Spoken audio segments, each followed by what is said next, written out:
CataractCoach.com, podcast series, episode number 63 with Dr. Cynthia Matossian. Welcome back to our Cataract Coach podcast. And today we have Dr. Cynthia Matossian. You've seen her on the podium at so many different meetings. You've learned so much from her. She's been heavily involved in working with ophthalmology plus industry together. She has also been involved in clinical trials. She grew a practice from a tiny thing to a huge thing. And she's got so many other fun projects in ophthalmology. We're going to have a fantastic conversation. Welcome, Cynthia.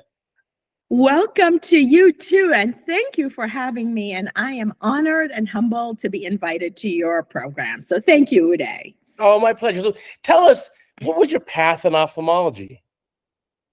It was circuitous for sure.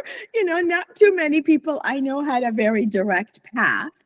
Right. I loved ophthalmology, and actually, I don't know why, I fell in love with it, and that's the reason why I went to medical school, actually. Wow. I wanted to go to ophthalmology, and I stepped back and said, this is in college.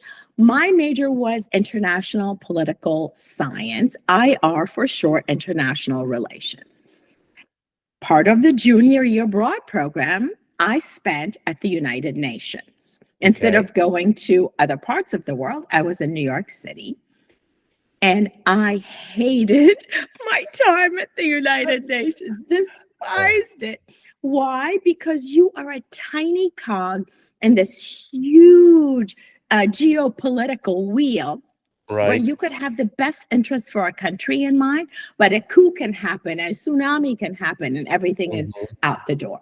I said, that's not for me. So I came back senior year. I said, I want to feel where it's happy. I want to see men and women. I want to have a direct result for what I do. So I started researching it, and ophthalmology popped up. I said, wow, it's surgery, it's seeing patients, it's all ages. I said, that's what I want to do. So I went to medical school to become an ophthalmologist. That's very unusual.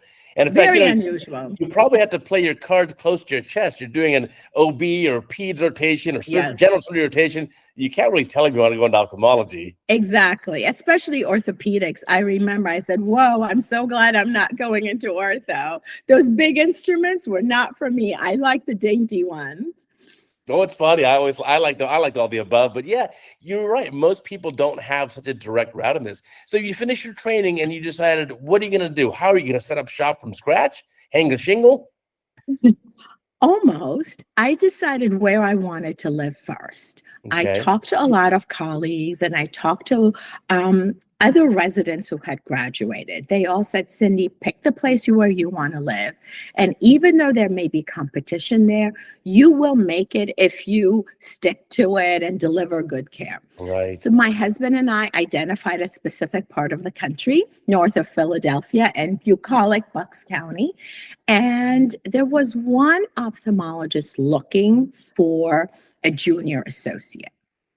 I joined him for 1 year. It was the best and the worst experience at the same time. Well, why is that? I learned everything that I would do differently. And had I not had that experience, I don't think I would have really set up my own shop, Uday. But by going through that, I learned everything I want to do differently. I want to do it my way. So when my 1 year contract was up, I said, thank you and goodbye. And I started my own practice within the, of course, restrictive covenant area. I had to honor that, which I did. I started a small, all I could afford was one lane, one technician. That's all I could do. And that's where I started. And then it grew into a multi-specialty MD/OD practice in 2 states, Pennsylvania and New Jersey. And a few years ago, I sold it after being in the trenches 36 years. Wow. Tell us about that process, because a lot of us don't know much about that. How does that work? The process of selling it, or the process of setting up shop? Because I've done it both ends now. No, honestly, we're here to learn. Our podcast skews a little bit younger, so most of our listeners are under age 50, although we have all ages of ophthalmologists listening to our podcast. but they want to know, like, okay, what was the process? How'd you set up? How'd you transition it? How'd you decide to sell? And how do you determine that? And what was that like? Everything. Well, a lot of gray hairs later, you kind of gain wisdom along the way. The first thing I did when I set up shop, it was just me in an era where there weren't too many women ophthalmologists, let alone ones who own their own practices. Number one was availability and networking. I would say those two features are what made me grow very, very quickly. I met with every internist, every endocrinologist, every rheumatologist, every family practice specialist.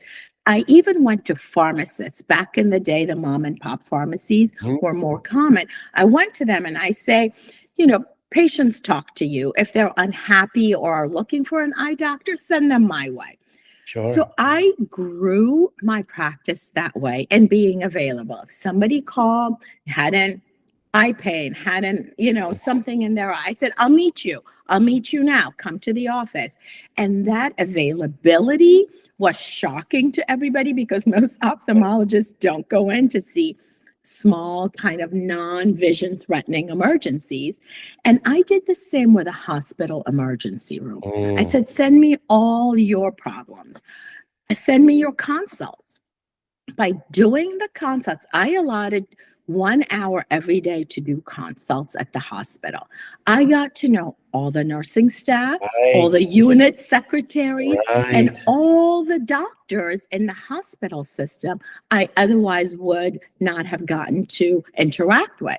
And I said, send me anybody who needs an eye consult. Well, I got to know everybody at the hospital and vice versa. And my practice grew instantly. The nurses became my patients. And once nurses get good treatment, everybody asks them about who to go to. Right. So really, that was the golden key. Wow, that's amazing. And so, you grew it from, you said, just solo you with one exam room to now locations in 2 states, multi-specialty, many doctors in the practice. What were some of the important lessons you learned in growing it? Because obviously we all get growing pains when we're trying to figure out how to grow practice. The most important part, I feel, is communication.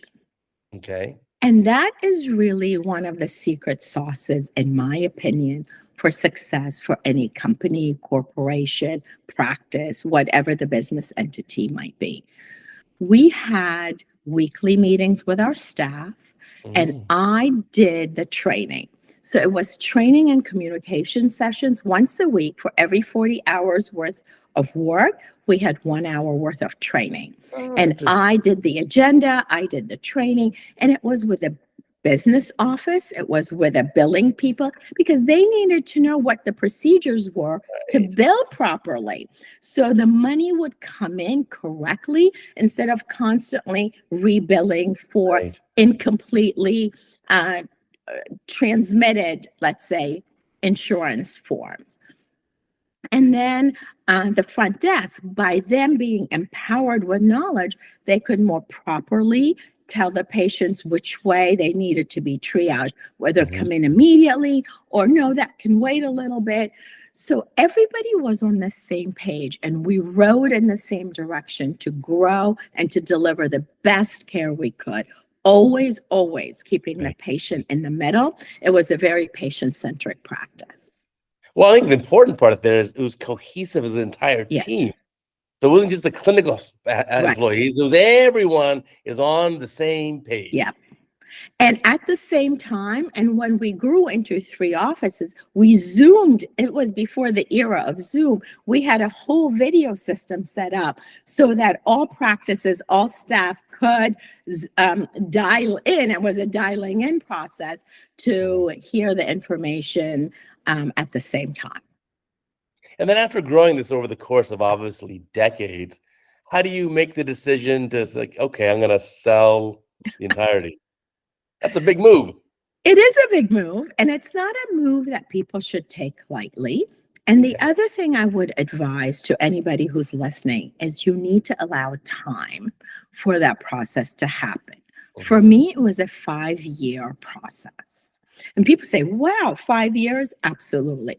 It took me about a year first the decision had to be made that I was ready to sell. And I said, I've done it for 36 years. I want to do chapter 2 in my life, which is consulting and starting different companies within ophthalmology. So the first step is find a banker or a broker. And it took me about a year to find the right one. I dated a bunch of them, not technically date, of course. My husband and I are actually celebrating our 40th wedding anniversary in May this year. But I had to shop around to the right banker and broker. Once I hired that company, they come in, they look at all your paperwork, they look at everything to make sure that they can position you in the best spotlight to attract potential buyers. And that process then took about a year. And then when different prospects were there, I had to get to know them, see what they were offering, you go back and forth. And finally, with mutual respect and agreement, we agreed on a buyer. And then that company, which is backed by PE, purchased Matossian Eye Associates. And then I transitioned down. I didn't go cold turkey, because I said, I can't do that. I've been doing this for too long. I'm too passionate about ophthalmology. So a year later, I stopped doing surgery. Then I went down to 2 days a week, only doing interventional dry eye. And then 3 years after the sale, I actually walked out and have not seen a patient now for almost a year and a half. Wow. But I like the idea of doing a gradual transition as opposed to abrupt. Right. Because ophthalmology has been my life for so long. For me, I needed that slow taper. I couldn't go cold turkey. For me, that was the right decision. Right. And even then, I think ophthalmology is such a part of our own identity, our own personality, that you can never fully leave it. So now you have projects in the ophthalmology space. Tell us about some of these. The 2 big projects that I'm working on right now, one is called GPOphtho. It's a group purchasing organization. That's where GPO comes from, group purchasing organization. And I took the O and changed it to ophtho. The reason I started this, Uday, is that the cost of doing business in ophthalmology is escalating at a very rapid pace. Everything costs more, whether it's staff, whether it's items, partly, because of back order issues, whatever it is, the cost of doing business is going up. What's happening to reimbursements? Only going down. So we have this dichotomy, operating expenses going up, reimbursements going down for those practices who do a lot of cash pay procedures like aesthetics, dry eye interventional procedures, or advanced technology IOLs and corneal refractive procedures. It's great, but not every ophthalmologist out there does enough of these types of procedures to offset that very slim margin that now we are encountering in ophthalmology. So I said, optometrists have had for quite some time group purchasing organizations because they had stuff to sell. They had spectacles, they had frames, they had contact. So it made sense to kind of venture into that world. Ophthalmologists have never had that. So I started it. We're about a year and a half into it. Ophthalmologists can join, and it's free to join. Just contact me and you can become a member. And now we have about almost 40 business partners, big companies who have partnered with us with negotiated rates that are more helpful to ophthalmologists, whether it's in terms of service contracts or enhanced rates or discounted prices or additional value added packages. It's all kind of part of how to help ophthalmologists become more successful business folk. Well, it's a fantastic idea, because the purchasing power of the group is far more than just the individual ophthalmologist here or there. Exactly. And ophthalmologists contact me and say, Cindy, what about this company? Or what about this particular item? For example, last night I got an email from a very well-known cataract surgeon. He said, I found the best attachment microscope to my slit lamp to demonstrate to visiting guests what I'm looking at and how it videos and how it documents the surgical procedure, and it can go on to the surgical microscope as well as a slit lamp. So we're going to be featuring that as one of our business partners, for example. Wow, that's like right up my alley. Anything recording videos of slit lamp and Right. surgery, and would love to check it out. That's awesome. So I'll put a link down below for our viewers and all our listeners. If you want to be a part of this, I'll put the link down below and just click on it and follow through. That would be great. And I'll send it to you, or do you want me to say it now? Oh, you can say it now. Okay, it's Cynthia at GPOphtho, that's OPHTHO.com. Fantastic. And then the website is GPOphthalmology. Oh, GPOphtho.com. GPOphtho. Yeah, don't worry. As ophthalmologists, we know the PHTH. We're good. Exactly. So that's one. The other thing I started, Uday, is something to give back to my community of ophthalmologists. It's a nonprofit organization. It's called the American College of Eye Technicians. Okay. American College, ACETI Technicians, but we pronounce it as asset. It's a play on words. Why? Because technicians are an asset to all of us ophthalmologists and to our practices. There are phenomenal training and certification programs that we all know about, GPOphtho and Jane Schumann's program and Alchemy Vision. But what was missing in that kind of continuum was the recruitment part. Right. So that's what I started. We go to less privileged kind of areas where kids are not college bound, and we talk to high school counselors, junior colleges, vocational schools, technical schools. We go to cosmetology programs, and we say, look, there's this whole field. If you want to come in, there's a very modest tuition. It's an 8-week online program. It's 2 hours a week. So they can have a job, but it's 2 hours a week. It's facilitated, meaning there's an instructor who will teach in a virtual classroom setting so that students can interact. They have homework, they have quizzes, and the content is AAO's medical ophthalmic assisting kind of book content. We transcribed it to a platform called Canvas that we use to teach with. It's taught by COA, COTs, and professional ophthalmic trainers. And then we place them into practices. So these are all kids who never knew about ophthalmology, had probably maybe never even had an eye exam in their life. So we are giving them this very basic foundational training and bringing them into the fold as an entree into the field of ophthalmic assisting. And that can be a fantastic kind of career opportunity that it can span decades.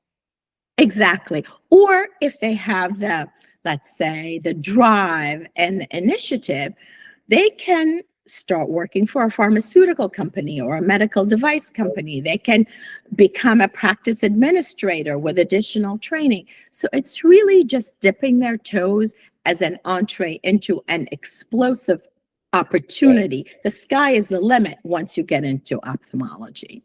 So that's so exciting. We graduated our first 2 students. We have 2 more students in the second cohort. Wow. And for the third cohort, we have 5 interested students. So we're gradually like making inroads and growing. I mean, you bring up an important point, which is, I've had ophthalmic technicians who then, you're right, go on to do bigger things. They go on to become a practice administrator somewhere because they learned the business so well. Or another one became a rep for one of the ophthalmic companies and now travels the whole country, and now became a district manager. I mean, just huge opportunities. Right. Right. Some of my techs have taken similar paths as well. And actually, a lot of people, when you ask them how they got into ophthalmology, it's serendipity. There is no well-known path to get into it. It's either somebody recommended it, or you started as a receptionist at the front desk of an eye practice, and now you've risen up the ranks and have gotten into industry or become a practice administrator. Right. And ophthalmology is so unusual compared to other medical specialties. But Right. once you finally figure out the eye stuff, you've got such a unique data set of knowledge that it's so uncommon in the community.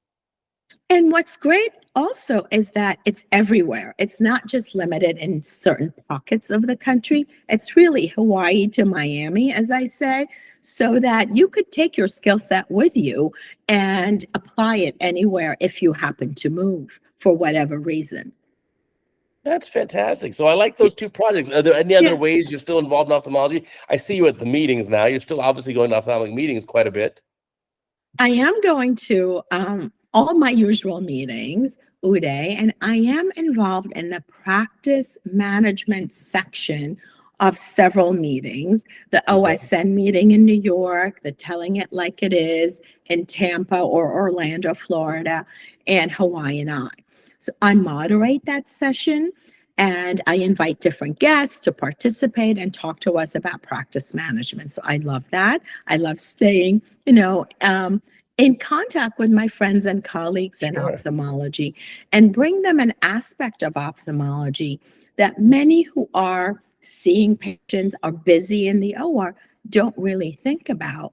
But we are business men and women, as well as ophthalmic surgeons For sure. and eye care practitioners. So we need to know the business side to have a successful practice. Yeah, you had a beautiful session, amazing session at OSHA's Telling It Like It Is meeting in Tampa just a few weeks ago. Do you want to give us a Thank couple of you. those highlights? Because obviously only a few hundred people could attend the meeting, but we've got thousands of subscribers to Cataract Coach. Well, some of the points that we covered, and we covered different points at the Hawaiian Eye meeting, Uday. One was on the importance of your social media visibility.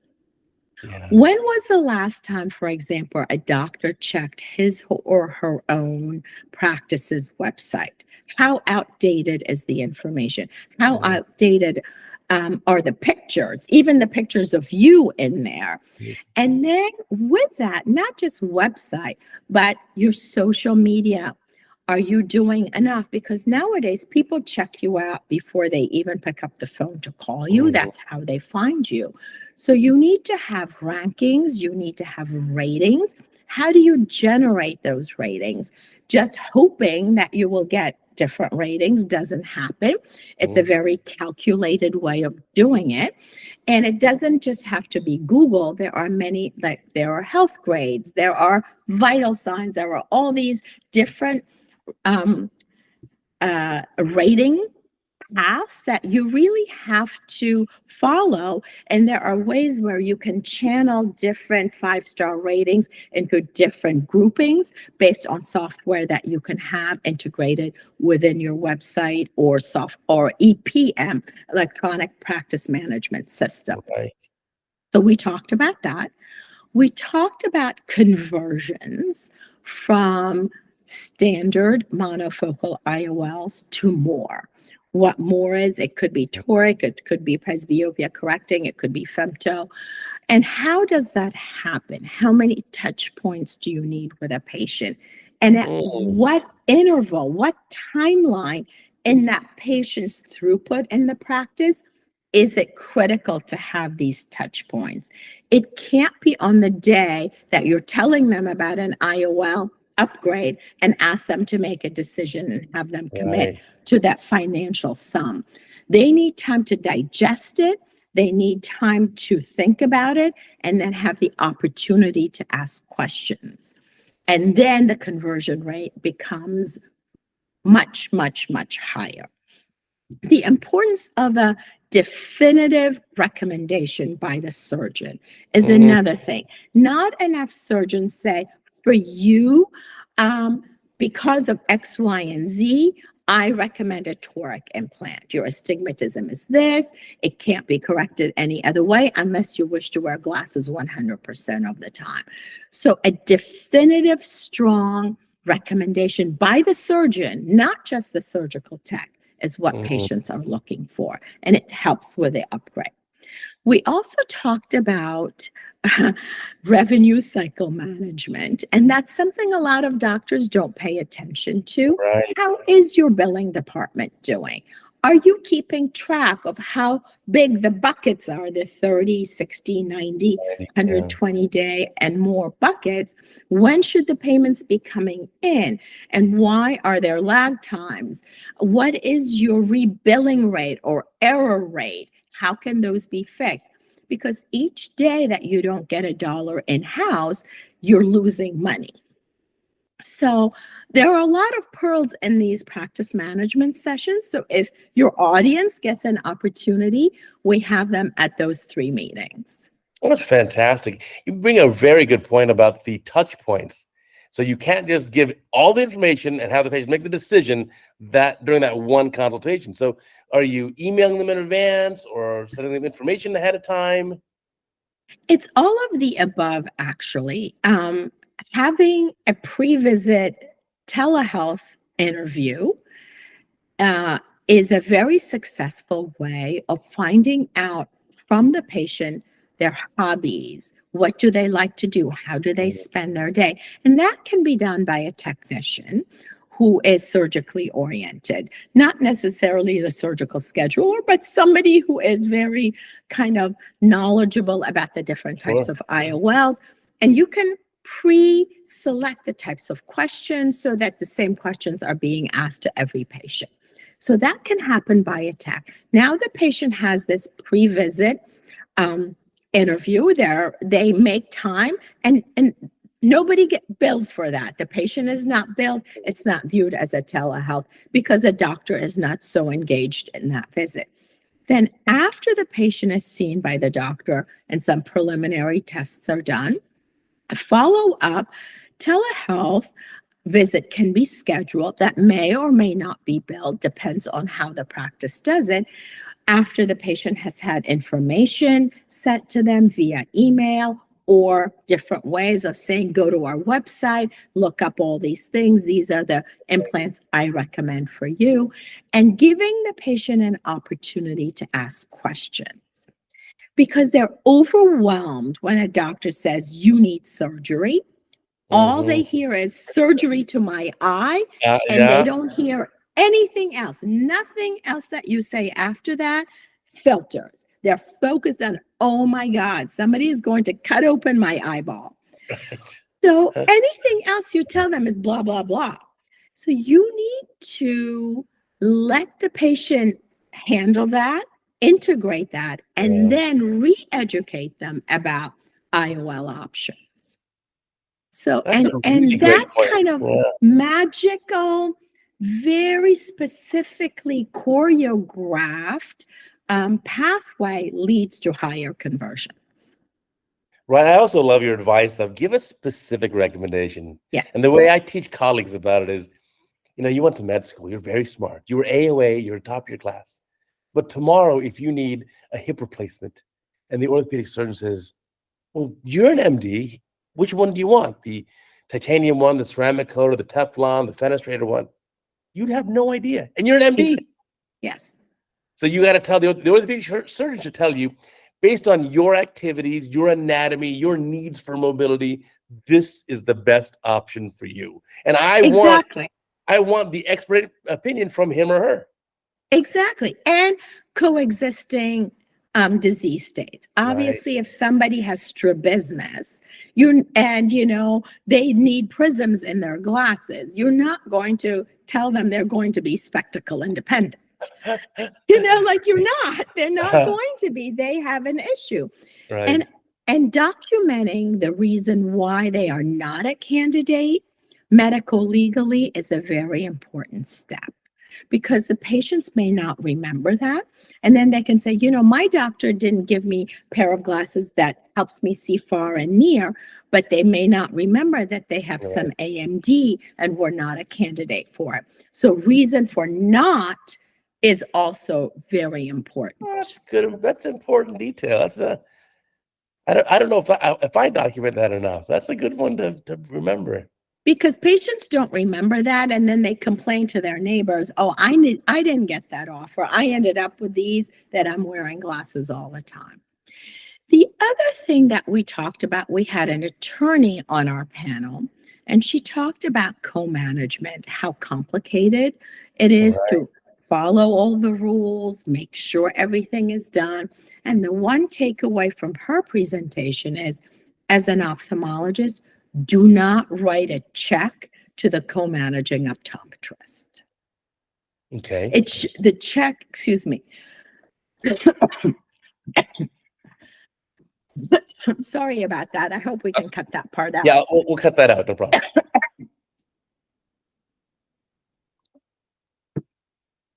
Meaning, the check should not be written on the business stationery or business check from the ophthalmologist to the optometrist. It should be either to a third party. There are different software systems that do this, or it could be through the normal Medicare billing where somebody bills the different modifiers and it's automatically split 80-20. Just writing the check with a dollar amount, she said, is not a good idea. Why? Do you think that exposes them to more liability? Yes, exactly. And she said that right now, because of co-management is a hot topic right now, especially the big case that happened in Texas last year, where that practice had to pay multi-million-dollar penalty because of their co-managing, I guess, techniques or something like that. I'm not privy to all the details, that it's best to have it done either automatically through Medicare or through different software systems where it's done by a third party. Yeah, I can definitely understand that. I mean, I'm in a fortunate position where I don't do any optometric co-management in Los Angeles. It's just I've chosen to get my patients through basically word of mouth or other methods as opposed to that. Exactly. So each practice is unique, and what works for one practice doesn't work exactly the same way for the second or third practice, because how we get our patients, the percentage of co-management, the responsibilities we delegate to our optometric colleagues are very different. So we have to figure out the best and the most legal way to do this. Yeah, I got to figure out what works best for you. Well, definitely, we'll check out your sessions. I'll follow you for sure at these sessions at Hawaiian Eye. You said the Telegate meeting and other meetings. We'll certainly. And the OSN meeting in New York, yes. OSN New York. Oh, that's always a fun meeting. I do enjoy that meeting as well. Yeah, I used to have you on my panel where I used to moderate the IOL section, but I've stepped off of that since, of course, I don't do surgery anymore. Right. I also used to moderate a session there many years ago, more than 10 years ago. But then I actually took time off of meetings to spend with family while my kids were in their junior high and high school ages. And so gave that up as well.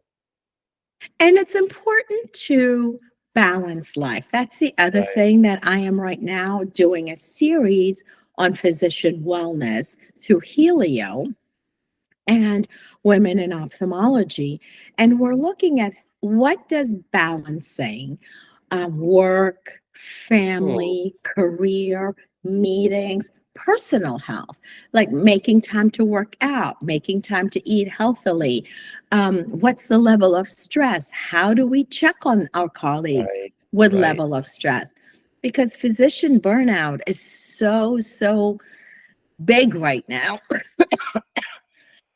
I don't know if we have a great way. Sorry about that. Let me just say, like, we'll cut that section out too. I'll go back to that. Physician burnout is so common these days that we really need to keep the finger on the pulse on how each of us is doing, not just personally, but our colleagues as well. Right. I mean, that's a tough topic now, because it seems like, as you said before, costs are up, reimbursements are down. So we're working even harder just to tread water and stay in place. Exactly. With a lot more required of us in terms of documentation, that added or really kind of catapulted us into becoming a lot more stressed. I have to cough. Sorry about that. Again, well, just cut that out. We're going to cut out the whole thing now. Yeah, we're going to start again. No, just those coughing fits. Adding the documentation piece, once EMR became an integral part of our practices, led to a lot of stress. Many doctors don't have time to do it during the actual patient clinic time because they're trying to get from one patient to another to avoid patients complaining about waiting too long. So they stay sometimes 1, 2+ hours in the office once the last patient leaves to complete all the paperwork. Wow. Which means that, oh my God, now they're getting home late. They're not seeing their partner. They're not seeing their kids. They're not part of the family meal. And that creates a change in the dynamic. So it's not a healthy way. We need help. We need help with people helping us document. We need easier ways to document. And we need less kind of repetitive documentation that's often required of us. Yeah, it seems like we physicians haven't had enough of a role in a lot of this stuff. So we just get the rules put onto us, onto our shoulders, and it's our job just to carry this big burden. It really is. And then we have to adhere to different kinds of rules, making sure that diabetics are seen once a year, that everything is documented, or we get penalized. And so do the primary care doctors. Yeah, it's a brave new world here. So there's some serious challenges, but that's why I see more of us now doing things outside of the scrutiny of insurance companies. It's going to be ophthalmology is moving more like dermatology or plastic surgery, where it's patients paying out of pocket for elective procedures. And part of that is minimizing the scrutiny and maximizing the revenue that we can generate, because if we just rely strictly on reimbursed amounts from different insurance carriers, the amount of work we're putting in, even for cataract surgery, Right. we see these patients, we counsel them, we take them to the OR, we monitor them for 90 days, and we get somewhere in the ballpark of $550. Well, if you break it down to all the different visits, the expertise, the surgical risk we're taking, our skill set, I believe, deserves more than that $500 value. By adding advanced technology implants, now, yes, that compensation makes a lot more sense. But again, the percentage of premium IOLs is creeping up, but maybe it's up to 18% now, but it's not as high as I would have thought we would have gotten to. We have really good implant options right now, especially the toric ones. Right, toric IOLs are Right. That's almost a slam dunk. If you have astigmatism, why not help the patient address their pre-existing, astigmatic irregularities? And of course, with presbyopia, we have so many wide array of implants, including the light adjustable, the diffractive, non-diffractives. You can match it now, mix and match in whatever way that works for the patient to help them become less dependent on their presbyopia glasses. Yeah, so many more options are available. And obviously, as you know, the pipeline is rich with even more options coming. Right. And you're working on one of those lenses. Tell us about that. I did early on. I did. I was Okay. the first surgeon to implant the lens Gen Juvene in 2015, so 9 years ago, and we did that in Panama. And then I did more cases in Mexico, and now it's currently beginning FDA trials here in the U.S. I'm actually not one of the trial sites. In Beverly Hills, I have a very difficult time enrolling or recruiting patients to be involved in any kind of study. I'm sure. Mm-hmm. So sometimes the Beverly Hills patients are a special breed. I had one recently tell me, she says, "Doctor, I'm so happy after cataract surgery. Of all my service personnel, you and my chef are my favorites." And I was like, wow, that must be one heck of a chef. Yes. I said, thank you. I'm honored. Well, that's a compliment to be as loved as his chef or her chef. Right. So I was like, I'll be your service person, no problem at all. But obviously, that's one of our challenges. What we do Right. is that, we enjoy working with our hands. We enjoy doing that. But in essence, we're laborers, highly skilled, well compensated, usually laborers, though. But so Right. you can't generate it when you're not there. When you're on vacation, you're not doing any surgery. Exactly, because we do it piecemeal. It's not a product that can be scaled up and sold in boxes. Right. Right. But it's like the It's month. I love it. Me too. It's I an mean, that's amazing why we're thing. so passionate about it. So I'm surprised to hear that. I guess wellness is I'd understand if you're like a neurosurgeon or even a interventional cardiologist, your wellness factor your score is probably low. But ophthalmology, I thought it'd be such a happy-go-lucky specialty, but there's still some wellness issues. There are actually, not in terms of most ophthalmologists are happy with their choice. It's the stress they feel between all the responsibilities that's expected of them, whether it's in academic institutions, private practice, it's running the practice, plus seeing patients, plus documenting, plus overseeing the billing. It's just becoming very complex. And the penalties or the negative consequences of doing something wrong is becoming heavier and kind of expensive. Even if it's an honest mistake, you didn't know to do something, people are breathing down your neck. Right. And as you say, for a surgery that reimburses you, let's say $500, you take on a liability of millions. Mm-hmm. It's like the math doesn't math.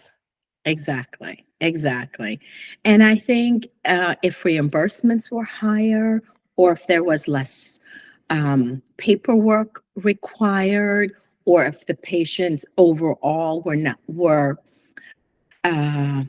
more realistic in their expectations of what's going to happen to their vision after surgery, I think the stress level would be less.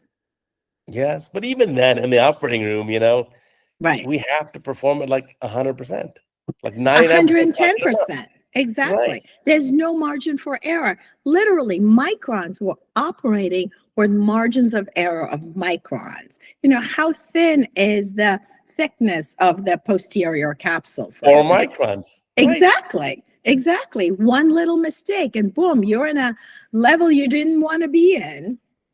You're in a world of hurt. Right. You got to think about it. That 4 microns is Yes. about half the diameter of a red cell. A red blood cell is 7.5 microns in diameter.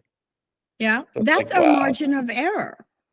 And then if you look at like Schlemm's canal or canaloplasty procedures, or when we're dealing with macular procedures, I mean, we're really working in excruciatingly nano world of anatomy. Right. That is not,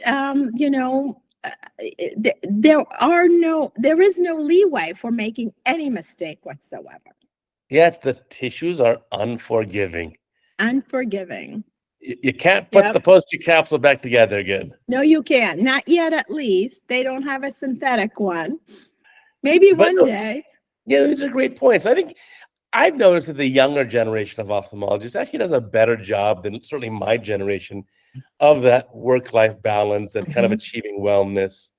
So I agree with that. And they kind of request that as part of their negotiating points when they sign up with practices. They say, maybe I want to work 4.5 days a week or 4 days a week. I don't want to work 5 days a week. Or I don't want evening hours and I don't want Saturdays. Or if I do, maybe it's once a month where I work one evening or one Saturday. They're trying to have that better balance so that they have time to go work out. They have time to go home and prepare a healthy meal instead of grabbing something from a fast food joint at 10 o'clock at night as they're driving home exhausted. Right. You can't burn the candle at both ends for No, you forever. can't. It ends You up catching can't. up to you very quickly. The other part that's difficult now is that, with the increased amount of training. So now, unlike my generation or yours, where we just did med school undergraduate right into med school. Now it's very common to take a gap year or 2 or 3, to get an additional master's or a PhD or an MBA or another degree. Then you do your internship residency. Then these days, people doing 1-year fellowship, 2-year fellowships, you may not be finished with your training until you're like early or mid-30s. Exactly. And then how long do you have? What's your runway to pay back now all of these loans? Of course, all those additional levels of training cost money. So now you're burdened with student loans, plus you need to generate money. And then your runway is getting shorter because now you're entering your career, starting to earn money in your mid-30s. And you need to find a mate. And if you want to start a family, even more stress. And you need to have a financial advisor, because often you're so preoccupied with all these other distractions and responsibilities in your life. The last thing that you do is start saving from the very first paycheck that you get. Say, oh, I'll get to it. I'm only making X now. I'm sure I'll be making more, so I'll deal with it later. But the later you wait to start saving, actually it costs you more and the money doesn't grow as much. You have to start putting it in as early as possible, even though the sum may be much smaller. That actually accrues over time more than bigger lump sums placed into the retirement pool later on in one's career. So getting a financial or wealth management advisor very early on in your life, basically as soon as you start your job, is when you should start getting it. And they'll figure out with you how much loans do you pay back, where do you start, and how do you start your retirement? Do you start something for your kids' college fund? And they will help you decide, do you lease a car? Do you buy a car? What are the pros and cons? So all these are, there are experts in this field. Don't try to do it yourself. I like that idea. Surround yourself with experts, right? Yes.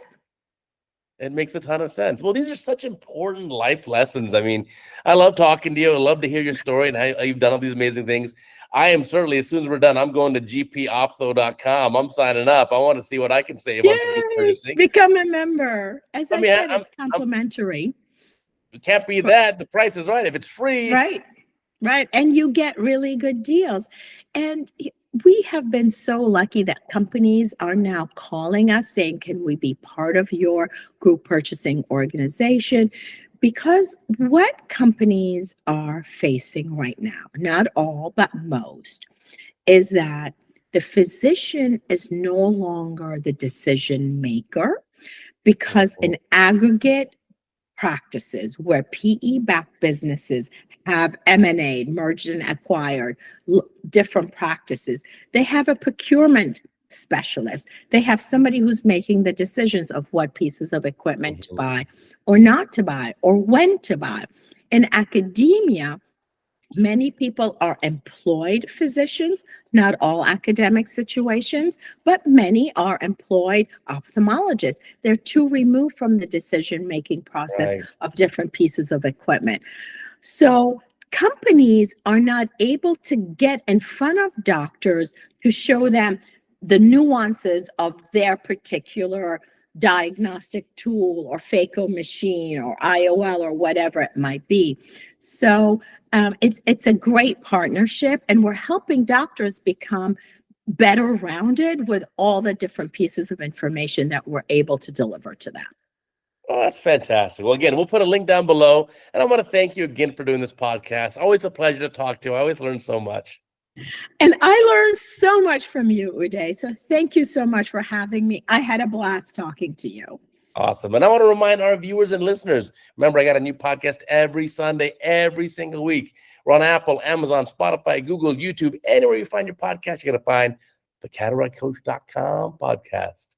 And we will check you next time.